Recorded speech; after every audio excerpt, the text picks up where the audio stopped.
Good afternoon, everyone. Hi. Our speaker today is Katie Clark Sieben. Katie is an Edina resident, and she's the CEO of the Eden Company, an economic development consulting firm aiming to connect communities, enhance sustainability, and increase economic productivity. One of her current projects, which is the subject of our program today, is the development of Edina's Grandview Green, a project that will provide new acres of green space and create communities centered around economic development opportunities on currently untapped public lands. Katie has an extensive record of experience and success in economic development in both the private and public sectors. She has served as Governor Dayton's Commissioner of the Minnesota Department of Economic and Employment Department of Employment and Economic Development, a state agency of 1,500 employees and a budget of $800 million that is dedicated to improving the economic success of individuals, businesses, and communities in Minnesota. Prior to her service as the DEET Commissioner, Katie was the Executive Director of the Minnesota Trade Office and has years of experience in private sector business development, including many for one of Minnesota's largest Fortune 500 companies, Target Corporation. In January of 2017, Governor Dayton again looked to Katie for her expertise in the economic development world when he appointed her to represent the good people of District C, which is Edina and some other lesser-known western suburb cities, on the Metropolitan Airports Commission, arguably one of the most important economic development engines in our state. As a MAC Commissioner, Katie serves on the MAC Foundation Board of Directors, the MAC Joint Area Zoning Board, and the MAC's Greater MSP Business Partnership. Katie was a founding member and currently serves on the University of Minnesota Carlson School Global Institute Advisory Board. She is currently chairing the expansion of the People Center, a network of community health clinics that provide high-quality, culturally competent care for all with a special focus on serving Minnesota's Somali population. Katie is also a member of the Minnesota Super Bowl Host Committee in her spare time. So please join me in giving a warm Rotary welcome to our guest speaker today, Katie Clark Sieben.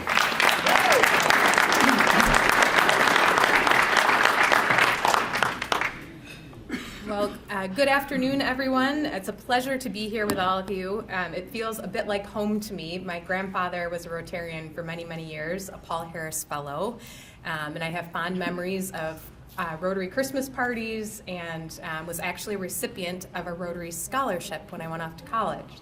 So thank you for all you do for our community. So today, we are here to talk about the Grandview Green, which some of you may have been introduced to, and for some this may be brand new. We are in the very beginning, initial stages of this project, and that's why we're here today, is that we want to engage all of you in this concept early on in the project to get some insights and feedback that we can incorporate as we move forward. So, what is the Grandview Green? Well, the Grandview Green is essentially a 2 to 3 acre green space park that we are looking to locate directly over Highway 100. So instead of watching trucks and buses drive down the highway, that could actually be green park space that you could walk or bike across. I know this sounds a little crazy maybe, but it's possible. So why would we do such a thing? Well, first, it reconnects neighborhoods and communities divided by highways, reestablishes street grids, safe pedestrian walkways, and bicycle paths, provides new green space for community programming and events. It also increases economic productivity, of the airspace above the highway or the land adjacent to the highway, and enhances sustainability practices through increased stormwater collection, potential district energy or solar installations. And this is serving as a case study for LID development in Minnesota, and I'll explain how in just a moment. So there are green lids that exist today. Clyde Warren Park in Dallas, Texas, some of you may be familiar with. Those are pictures from the park itself, and you can see that bottom picture. There's a highway directly underneath that green space lid. So it was completed in 2012, 5.2 acres of green space, so a bit bigger than what we're thinking of here. It spurred over $1 billion in private development surrounding the lid, improved accessibility in and out of downtown, and air quality improvement. And that project was a partnership of many entities. The city was involved, Texas DOT, and the Clyde Warren Foundation and private donors also stepped forward to make that project happen. In Columbus, Ohio, there's a green lid, and this looks a little bit different, not as green. This was developed for commercial development, mending a 40-year scar for that particular community. It's composed of 3 separate bridges, but it provides 25,000 square feet of leasable space. And the Ohio DOT was involved in that project. In Minnesota, we do already have some green lids, but this lid that we're thinking about in Edina would be unique. So Longfellow Gardens, that picture at the very top is Longfellow Gardens. Some of you may have driven underneath or walked through the park, not even recognizing that there was a highway below you or a park above you. It's really quite a beautiful space on top of the highway. The ABC parking ramps in downtown Minneapolis are a lid. Leif Erikson Park is the picture below in Duluth. But the Grandview Green would be the first lid in Minnesota to think about neighborhood connectivity, economic development, green space, and transportation parking as we're developing this strategy.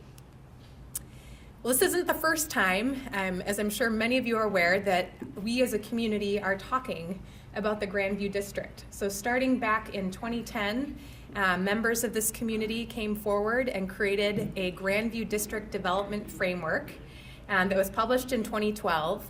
That framework laid out some key pieces for the Grandview District, that it should have a unique identity, announced by signature elements like an iconic gateway, a central commons, serving the neighborhood's needs, and using an innovative 21st century sustainability approach. We wanted to completely rethink and reorganize the district's transportation infrastructure and also leverage public resources to make incremental value creating changes to enhance the public realm. And then in 2016, the city did a transportation study for this district where they laid out short-term, long-term changes for this area. And I've highlighted a few key themes that emerged from that study. A focus on supporting bikes, pedestrians, green space, traffic management, enhanced bus stops, improved parking, and easier access to Highway 100. So those 2 studies are now informing this work that we're doing for the Grandview Green. So just this May, we completed a feasibility study, and essentially that study, since this is still a very new, innovative concept, we were trying to decide, is this even feasible? Is it even possible to do a 2 to 3 acre park over Highway 100? So what we found, that there are no major fatal flaws, that it is indeed possible to develop that green lid over portions of Highway 100. It has the potential, and this was the other part of the feasibility study, what potentially could be created once that green lid is in place. The potential to create 13 acres of new buildable land on 16 parcels and could support 2,500 new parking spaces in that area. Now, because the land that we're thinking about in this area is mostly public land and not currently providing any sort of revenue for the city, the initial economic analysis showed that property tax revenue could increase potentially from $2 million to $100 million. And we're not getting too married to those numbers because this is just a very initial economic analysis based on what the potential is. We know those numbers will change, excuse me, as we get further into this process. But what we know is there's some real upside potential to this area. The initial economic analysis also predicted the public investment would realize a 348% return on investment.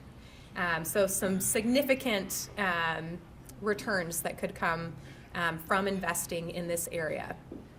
So the key is that public could mean many entities, not just the city. It could mean MnDOT participating, Hennepin County, or others getting involved in that effort. So that's one of the things that we're starting to explore and think about. So what makes this project so interesting is that we're talking about public land. So the land that you see highlighted in yellow is currently in fee or easement by MnDOT, and the land in orange is currently city-owned land. So you see the old public works site, the parking lot in front of City Hall, and then the actual space over Highway 100. So that's how we're able to produce some of those very interesting economic returns, is because right now this land is not producing for our community. So when we think of how a lid operates, this is a graph to give you an example. So you'll see the cars driving either northbound or southbound on Highway 100 underneath, leaving room for a potential fourth lane. There's no plans for a fourth lane on Highway 100, but we would want to be thinking very long term in how we would construct and develop this, so leaving that open as an option. But you'll notice the embankment off to the side right now, which is just unused space. Once you have that lid in place directly over the highway, you now are able to develop directly over the embankment space, creating some new value. Potentially could have district parking on the other side. So again, these graphs are all a part of that initial feasibility study work of just trying to uncover what's possible. What might we do with this space? They're not necessarily plans that are just moving forward in this form, but just gives us a sense of what the possibilities are. So we asked the architect that worked on the feasibility study if he could play with the space a little bit and give us a sense of what could be possible. So he came up with 16 different parcels in that Grandview district that could be either developed or redeveloped, a total of 13 acres. And you'll see the green space going down the middle, directly over the highway. That would be the 2 to 3 acre park, green space lid. And then the other parcels could be available for new opportunities. The architect thought the potential for a new road going through the area might be a nice addition, and he was thinking maybe that's a more bicycle-friendly, pedestrian-friendly road versus car access. They also took a look at public infrastructure, what new roads might need to, the new road going through, or there's a flyover there that would create new access to Highway 100 once that lid is in place, and what new intersections would either be created or removed in order for this plan to move forward. So this was all done as part of the feasibility study, giving us a sense of what cost this might take, which ultimately led to our return on investment numbers. So as we think about the potential for this space, we've laid out a 5-year plan, trying to get a sense of how quickly something like this could potentially happen. This may be a little aggressive in the timeline, but we've worked very closely with MnDOT. We actually meet with them on an every other week basis. And what we've determined is that they think this could actually really happen with this timeline. So right now we're focused on city engagement, community engagement, and doing some technical studies as the next phase of that feasibility study process.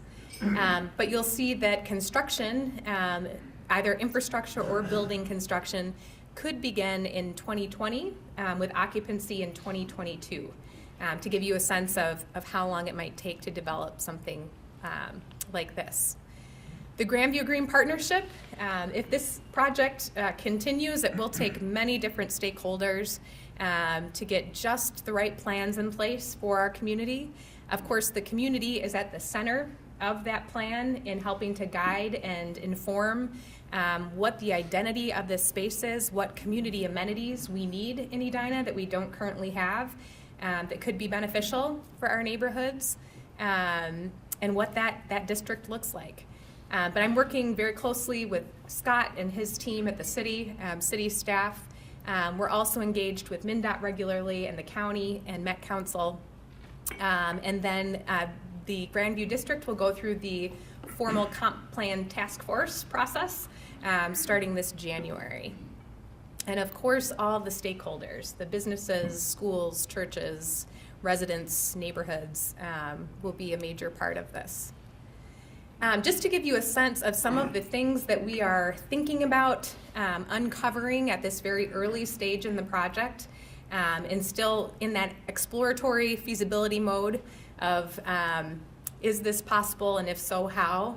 Property rights. If you look at the property rights of Highway 100 and the surrounding area that's public land, it's quite a beautiful patchwork of many different colors that includes many owners. And so we're working through that combination of city, county, and state dedicated streets that are either in fee or easement, and trying to see how that can best be organized. Thinking about future ownership, responsibility for ongoing maintenance. MnDOT currently has a bridge maintenance office, but they do not have a lid maintenance office. Things as simple as who's responsible. The Clyde Warren Park is maintained by a 501c3 nonprofit versus a Parks and Rec department. So there's varying ways that this could be organized. Shared costs. Again, looking at what does that public-private partnership potentially look like. And public use. And this is one of the things that I'm hoping over the next few months we as a community can be thinking about and very interested in hearing your feedback on. But what is the most appropriate use for this space in our community? How can the Grandview Green enhance our livability beyond the amenities already offered in other areas of our city, such as 50th in France or Southdale or Centennial Lakes? What do we want the identity of this district to be? And lastly, how can this serve as a replicable model for other Minnesota communities? So this Edina project is serving as a case study as we're working very closely with MnDOT, the county, Met Council, and thinking through all of these challenges and opportunities together. We're hoping that we're creating a roadmap for other communities in Minnesota. The St. Paul Rondo neighborhood has a nonprofit formed, Reconnect Rondo, that's in the very beginning stages of exploring a lid over I-94. But you can imagine the Twin Cities market would look quite different if we had multiple green space lids over our highways or other parts of the state. So it's something that MnDOT is excited about, and that we're excited about that partnership with them and exploring. So our next steps, the first week of September, we held an Urban Land Institute Technical Assistance Panel where we brought in some developers and nonprofits to give us some insights, initial feedback that we should take into consideration as we move forward. This last month, I've been presenting at all the city commissions in Edina and getting feedback from commission members on this project. And then we have launched 4 exploratory technical studies. So now that the feasibility study is complete, we are going just one step deeper in gathering some more information now that we know there's no major fatal flaws, and doing a transportation study, a utility water study, a sustainability study, and then a market research study. And then our very own Scott Neal, city manager, has been selected to present at the 2017 City Managers Design Academy through the American Architectural Foundation. So Scott will have an opportunity to get some feedback from architects from across the country on this concept. And then we'll be hosting 2 open to the public community open houses, November 9th and November 13th at City Hall. So please help spread the word to neighbors and friends. From 5:30 to 8:30, we will have a town hall open house format where you can walk around, ask different individuals questions, and then 2 formal presentations at 6 o'clock and 7:30 to get more information out and collect more feedback. So after we go through that full process this fall of 4 technical studies completed, hearing from the community on what your thoughts and interests are, and also meeting with commission members, we'll come back to Edina HRA in early 2018, share what we've heard, what we've learned, what we know from those technical studies, and assess if it makes sense to continue exploring this concept. So really exciting, very initial stages in the project. This is a rendering, and frankly, I think it's a little scary, so don't get too attached to it. But the all-white buildings look a little, don't have much personality. We'll just put it that way. But it was simply an initial rendering for the architect to play with the space and figure out what could potentially be possible. The buildings that he was playing with there are a height of like 4 to 6 stories. I think they look a little higher than that in this particular rendering, but that was the vision. But what I want you to focus on is the lid itself. So you see the green space directly over the highway, the cars going underneath. The lid would extend further on the other side of both of those bridges, but we wanted to give you a sense of cars driving underneath and about what length that would be. But maybe there's a children's area in part of the green space or wide open space for soccer games and farmers markets and movies in the park. So that's one of the things that we need to begin to understand as a community is how do we want to use this space should it move forward. And this is the second rendering that gives you a perspective of standing on the lid, what it could look or feel like. So you see maybe a children's area with those white structures over the top. There's a soccer game. Maybe there's some cafes with sidewalk seating. So it would present many opportunities for our community. And Jennifer suggested I just give you a little bit of orientation on, so you'll see the sort of reddish brown building at the very top. That is Edina City Hall. And then at the other end is the McGreevy Funeral Home there. So it gives you a sense of where it's still there. With that is the formal presentation for today. I'm sure there's many questions. I'm also looking for comments, ideas, suggestions. Because it is truly an early portion of this project, we want feedback that we can incorporate as we continue moving forward in what this looks like. So I believe are you in charge of the Q&A?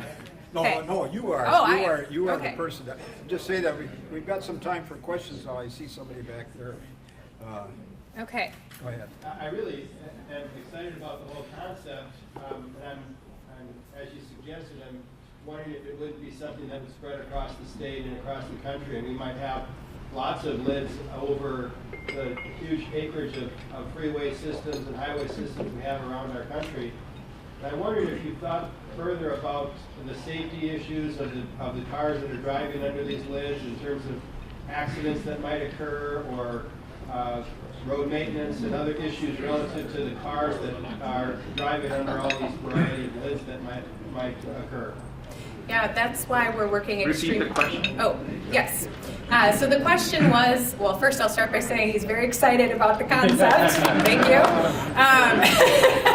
But the question was, are we exploring the potential safety hazards, potential for car crash underneath, and thinking through those pieces?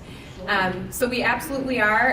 In our very initial meeting where we reported out our feasibility study results, we pulled in our city fire marshal and got some feedback from him. But working very closely with MnDOT is where we will truly be able to gather that information. So they meet with us every other Friday.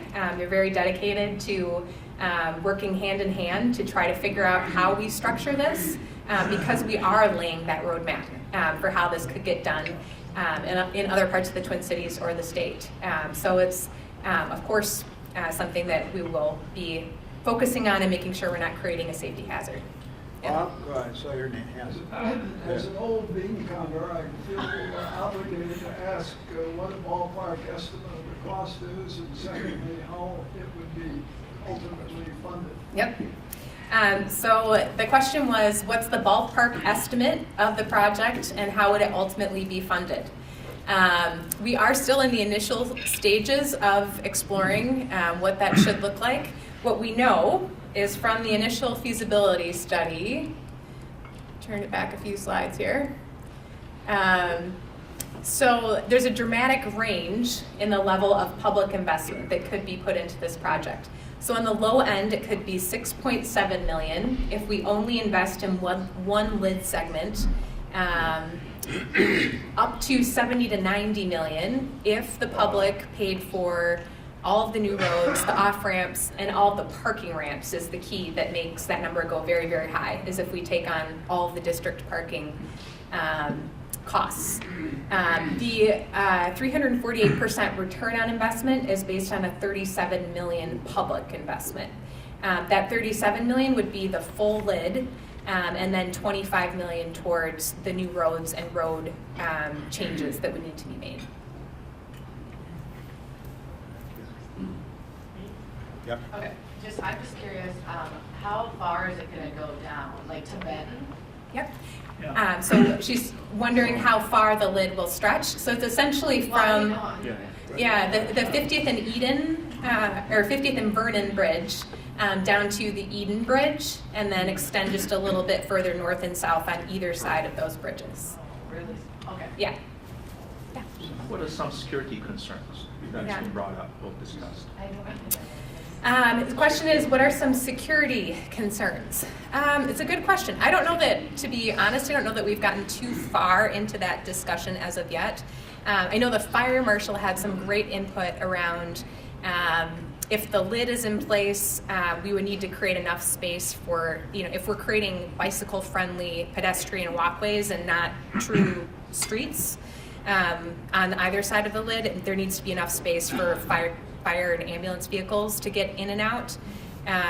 So we have had that discussion, but I do see that as something that will be addressed as we get further into this concept.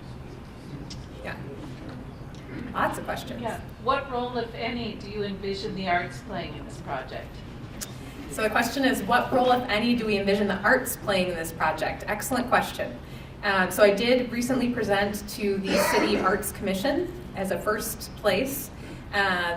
They are very interested in having a new art center space, and we're wondering if this could potentially be a place for that to happen. I don't have an answer to that question today, but that was one thing that they were curious about. As we think about the space on top of the lid, that green space, we could potentially have an amphitheater on that space that is either permanent or removable. There could be an opportunity for theater in the park, or movies in the park, or music. So there's a variety of ways, and also public art, right, is something that we should be thinking about as we move. Yes? So one ask to add is consider making space for artists to make art. Edina has a lot of places to show art, but no place other than the Art Center for actually having creators here. Mm-hmm. Thank you. One more. David, go ahead. First, thanks for coming. How does the existing straight line play in all this? And then with that stretch of highway under the bridge, would even become prohibited vehicles would not be able to go, as in the tunnel over at God Hill, downtown Minneapolis, by the cathedrals, and be able to drive a gasoline truck underneath our lid. So the train and gasoline trucks. So the question is around the existing train tracks that are near this site, and then also does the lid prohibit vehicles, large vehicles like a gas truck from driving underneath the lid? So the train, and Scott might be able to provide a little bit more detail on this, but to my knowledge, that's not something we're continuing exploring at this stage. No. Yeah, so the Dan patch was investigated for a period of time, but now is not continuing to move forward in an exploratory fashion. And it's not covered by this project either. Yeah, and that was separate from this particular project. As far as prohibited vehicles, again, that's a question that we haven't quite gotten to yet, but it's one that we will. Of course, we would not create any sort of safety issue for the community with this lid, with gas trucks going underneath. We will. So, yes. So, something we'll continue to explore. Thank you. Yeah.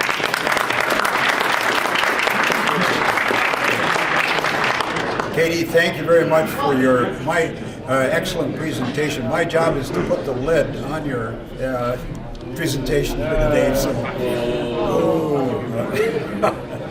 However, I'd like to point out that when Scott Neal introduced you, he went through your very impressive dossier, but forgot the single most important thing about the background. I want you to make a note of this.